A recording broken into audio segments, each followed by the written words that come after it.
faites ça pour qui? Pour un atelier. Le reportage de qui? C'est un atelier. Il faut reporter un peu tout le monde. Il y a 2 caméras qui tournent et essayer de faire de plus de vidéos et ensuite tu feras un grand reportage qu'il mettra sur les réseaux. Donc du coup, vous êtes sur un atelier là-bas. On vous a donné l'objectif d'aller interviewer les autres. Afin de récupérer des vidéos pour faire un grand reportage. Ok, et c'est votre mission pendant combien de temps? Pendant à peu près 5-10 minutes. Ah ouais, ok. Top, je sais pas. Jeune reporter. Regarde. Bonjour à tous. Bienvenue à Super Demain. Aujourd'hui, nous allons poser des questions à des élèves de... des élèves. J'en ai marre. En collège ou quoi? Bonjour à tous, aujourd'hui on est à l'événement de Super Demain. On va poser des questions à des gens. D'abord, nous allons commencer avec une première personne. C'est parti.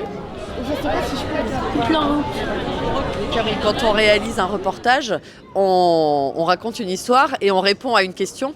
Donc c'est très important d'avoir défini, avant d'aller sur le terrain, qu'est-ce que j'ai envie de chercher et qui va te permettre de trouver petit à petit les questions. Pourquoi tu interviews telle personne? Où est-ce que tu vas aller? Qu'est-ce que tu as envie de filmer? Qu'est-ce que tu as envie de raconter? Tout en ayant toujours une ouverture, parce que tu sais pas vraiment à l'avance non plus tout ce que tu vas trouver. Tu vas pour chercher de l'information. Donc tu peux être surprise par les informations que tu vas trouver. Et c'est le but de l'enquête journalistique, d'aller chercher des informations que tu n'as pas au début. Alors, dans cet atelier, c'est vous les moteurs de recherche. Okay. Quand moi, je vais faire une recherche, vous allez devoir y répondre. Est-ce que vous êtes prêts? J'aimerais tous les sites qui ont le mot peintre. C'est parti. Un moteur de recherche, il a quelque chose qui s'appelle des spider-bots. Est-ce que vous savez ce que ça veut dire spider? Araignée. Araignée. Comme Spider-Man. D'accord. Sauf que là, c'est pas Spider-Man, c'est spider-bot. C'est les robots araignées. Donc à RoboPark, on va avoir 3 espaces différents. Un premier avec le robot suiveur de ligne. Donc là, l'objectif est de créer un parcours avec du scotch que le robot va pouvoir suivre. Sachant qu'il faut faire attention généralement que le robot ne s'échappe pas du tapis. Donc là, ça permet déjà d'avoir une première appréhension de comment va fonctionner un robot, comment il va suivre les instructions. Et en fait, on a un deuxième circuit avec des robots un peu plus intelligents qui se rapprochent de ce qu'on pourrait définir maintenant comme une intelligence artificielle. C'est qu'il y a une caméra qui va reconnaître des formes, des tags, un peu comme des QR codes. Et donc ces tags vont lui permettre, sont des ordres pour lui. Va à gauche, va à droite, arrête-toi, accélère. Et le robot va réagir, obéir sans discuter à ces tags-là. Ce qui veut dire que le robot est d'une certaine manière très intelligent, parce qu'il sait très bien interpréter des choses assez compliquées. Par contre, il n'est pas assez intelligent pour discuter cet ordre-là. C'est-à-dire, si tu lui dis d'aller à gauche et qu'il y a un mur, il va prendre le mur, quoi. Donc ça va nous poser aussi plein de questions sur les limites de cette intelligence. Et est-ce que vous avez un avis personnel sur l'atelier? Et ben moi je trouve qu'ils sont hyper bien construits, c'est très ludique et les enfants ils comprennent très vite, donc c'est une super manière de découvrir le code informatique. De base, donc voilà. Effectivement, oui, ça me capte, mais... Ouais, d'accord, bah Discord. C'est quoi l'importance des jeux vidéo dans votre famille? Que ça soit leur père ou moi, on a toujours joué aux jeux vidéo. On a commencé avec les premières consoles. Et c'est quelque chose qu'on a gardé pour ça créer du lien entre parents et enfants, entre les enfants entre eux, pour se faire des amis. Et je trouve que ça peut être quelque chose de très intelligent si c'est fait de manière intelligente. Très bien, merci beaucoup. Arrête de zoomer, Elina. Non, la même touche, ça me fait enlever la hache. Et là, tu vas rester comme ça 5 secondes pour qu'on voit tout le monde. C'est qui comme personnage? Moi, je suis un chat et je dois sauver ma galaxie. D'accord. Je vais mettre le côté de toi pour regarder bien le jeu.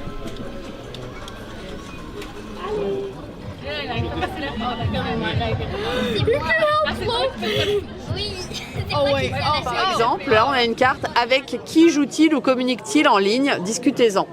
Alors bon, je pense que toi, t'es peut-être pas encore à discuter trop en ligne avec des gens. Si, avec mes parents qui sont en Guadeloupe. Ah oui, alors comme ça, on sait que là, discuter avec les grands-parents, ça c'est ok. Proposer des contenus adaptés, notamment issus de plateformes dédiées. Ça, est-ce que les parents, ils se disent, moi, je veux bien que tu regardes des trucs sur Internet, mais sur tel site que j'ai choisi avant, et puis on sait que tu vas là, comme ça que tu risques pas de tomber sur des choses qui sont pas pour toi. C'est comme quand on va à la télé, maman elle t'a configuré ce que tu peux faire, ce que tu peux regarder, tu sais, pour tes dessins animés. Là, bouge pas du tout. Tu me dis quand la ligne elle est plus verte. Elle est pas verte là. L'activité, à mon avis, très intéressante pour des enfants, c'est l'activité où on peut partager des expériences avec ses parents. Donc en fait, qu'on fasse des robots et qu'on apprenne ensemble à piloter des robots ou qu'on fasse du jeu vidéo avec ses parents, ça reste pour moi des activités hyper intéressantes pour les enfants. Et quand même, spécial petit bonus aussi, à l'atelier qui permet de découvrir l'intelligence artificielle, parce qu'on en entend beaucoup parler dans les médias, à la télé, dans les journaux, mais en fait des fois on ne sait pas très bien ce que c'est, et ça c'est une activité qui permet de le comprendre. Il est rouge, ça veut dire... mais on la met quand même. Eh bah ouais, c'est le même problème, exactement, et regarde. Oh, et ça n'a rien à faire ici, mais comme on l'a dit tout à l'heure pour le livre, une intelligence artificielle c'est bête et méchant. On lui donne une image à classer, hop, elle va la mettre dans une catégorie, elle connaît que ça. Bonjour, vous pouvez nous expliquer comment ça marche le jeu? Le jeu? Ouais, comment il marche? Alors, c'est pour simuler le fonctionnement d'une IA.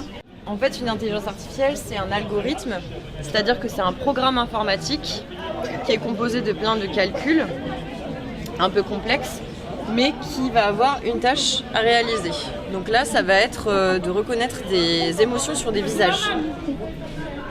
Et donc, elle va aussi être capable d'apprendre. C'est ce qui fait l'intérêt d'une intelligence artificielle, c'est qu'elle va apprendre constamment. L'objectif, c'est vraiment de comprendre comment on prépare des bases de données, donc comment on qualifie des données qu'on va ensuite fournir à des modèles d'intelligence artificielle qui vont pouvoir apprendre à reconnaître des choses ou à générer des images. Donc on va vraiment regarder comment ces données sont travaillées et en fonction de comment elles sont travaillées, ce que les intelligences artificielles savent faire ou savent pas faire. Est-ce que ça te dit qu'on mette les hommes et les femmes? Comment ça fait de parler en algorithme? Alors le problème c'est que seuls les ordinateurs me comprennent et j'ai un ami ordinateur que je peux vous présenter, il s'appelle Dell. Oh. Il a un gros corps. Il est gentil? Il est... c'est pas ce qu'on lui demande. Ok. Du coup en gros tu filmes plutôt vers le bas. T'as compris? Ok. Donc mais non, nous on doit s'accroupir parce que si elle doit pas voilà. Alors vas-y, c'est bon, tu commences. Alors, je suis venue aujourd'hui à l'atelier Super Demain qui nous montre des choses sur le numérique, sur comment vivre le numérique en famille avec les enfants, les jeux vidéo, l'intelligence artificielle. Il y a plein de choses à voir. Madame, est-ce que vous aimez cette matinée? Ah, on adore, oui. Ouais. Franchement, c'est super bien. Vous avez fait quoi depuis ce matin? Eh ben, on a surveillé nos enfants qui sont dans l'espace 3-6 ans. On les a observés, s'occuper sans écran. Ok. Allez, c'est parti. Allez, encore un peu. Le tigre, vas-y. Allez, Alors, est-ce que ça marche? Est-ce que le fait qu'elle soit à côté de moi, est-ce que tu veux la filmer ou pas? Ok. Donc ce qu'on va faire, c'est que tu vas lui donner le micro. Tu vas rester un petit peu avancé ici. Voilà, mets-toi ici. Mets-toi à côté d'elle, à côté d'elle, à côté d'elle. Voilà, avance un petit peu vers moi, avance un petit peu vers moi. Avance, tu la vois ou pas? Ok, donc c'est bon. Comme ça, tu lui poses les questions, il va te regarder toi et il va répondre comme ça dans le micro. D'accord? Et là, ça marche? Ok. Combien de temps ça prend d'organiser un événement comme ça? Ça prend un an. Super Demain, c'est un événement qui permet aux parents et aux enfants d'apprendre à utiliser correctement, on va dire, enfin selon la vision de Fréquence École, donc l'association qui organise ça, comment utiliser les écrans de manière modérée et pas non plus open bar et pas non plus proscrire, donc interdire. Chaque année on change de thème. L'année dernière c'était sur les émotions et cette année c'est sur le temps, donc le temps d'écran, le temps passé devant les écrans, tout ça et comment le gérer. Et donc il y a des ateliers en fonction des tranches d'âge, avec des activités que vous êtes en train de faire actuellement d'ailleurs. Je me sens un peu perdue dans tous les usages du numérique. Et puis comme je vois que mes enfants ils passent un peu de temps quand même sur les téléphones et l'ordinateur, je me suis dit que ça pouvait être une manière de voir comment on pouvait l'utiliser mieux, quoi. C'est pas un temps, c'est dans ma journée, qu'est-ce qui me reste comme temps une fois que j'ai fait tout ce qui est obligatoire. Et dans ce temps-là, on le coupe en plusieurs morceaux, faire des trucs avec des copains, lire un livre, se poser ou je sais pas quoi. Et aussi jouer à un jeu, regarder les réseaux sociaux ou ce genre de choses. Un enfant qui passe 3 heures de temps sur son portable, vous trouvez que c'est beaucoup? Il a quel âge l'enfant? Un enfant de 12 ans qui passe 3 heures par jour sur son portable. Et même là encore, tu vois, c'est difficile parce que peut-être que dans les 3 heures, il y en a 1 heure pour se connecter à l'ENT, pour aller voir les devoirs. Donc est-ce que cette heure-là, on la compte comme du temps d'écran ou comme du temps de travail scolaire? Plutôt comme du temps d'écran pour les loisirs. D'accord. Alors, du temps d'écran pour les loisirs, 12 ans, 3 heures par jour. Chez moi, un jour de semaine où il y a école, a priori, on ne fait pas. Mais pendant les vacances ou un week-end, ça peut arriver. Mais même là, par exemple, Spotify, pour écouter de la musique, c'est sur un téléphone. Mais on ne regarde pas l'écran pendant qu'on écoute de la musique. Alors si on écoute Spotify pendant 3 heures, est-ce qu'on a passé 3 heures sa maman? Elle adorait les films de Disney quand elle était petite. Et là, ça nous a un peu débloqué de notre monde d'écran toute la journée, quoi. Et vraiment, pour ça m'a vraiment fait plaisir. Ça m'a vraiment libéré, ça m'a détendu.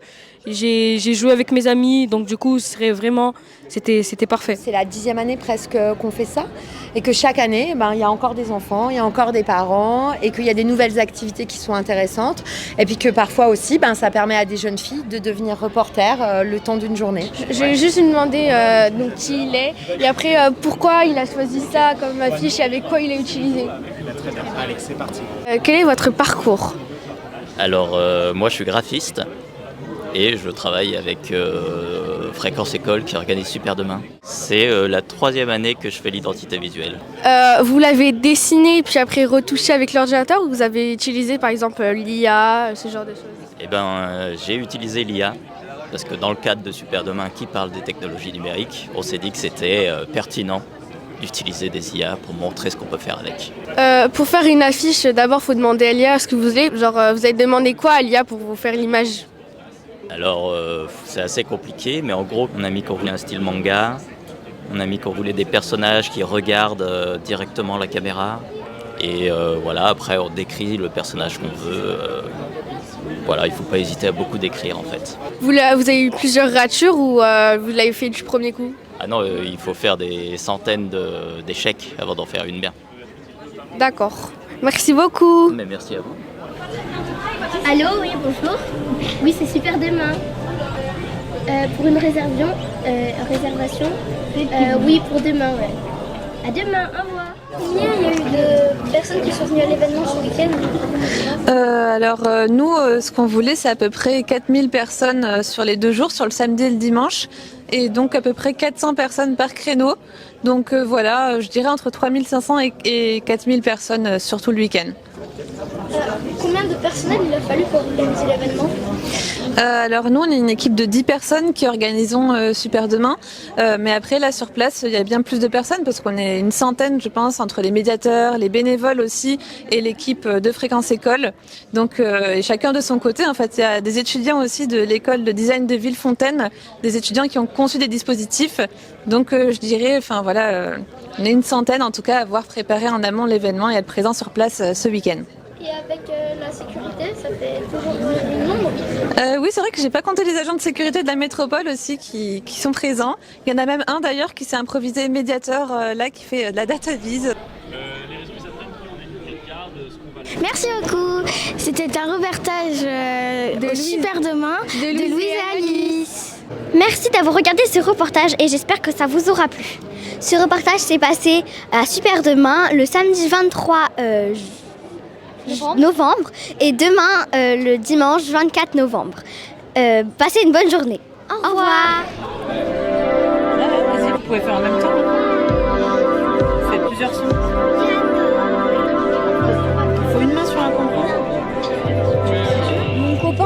Bonjour monsieur le ministre de l'Éducation. Est-ce que c'est possible d'avoir des bonbons à la récréation?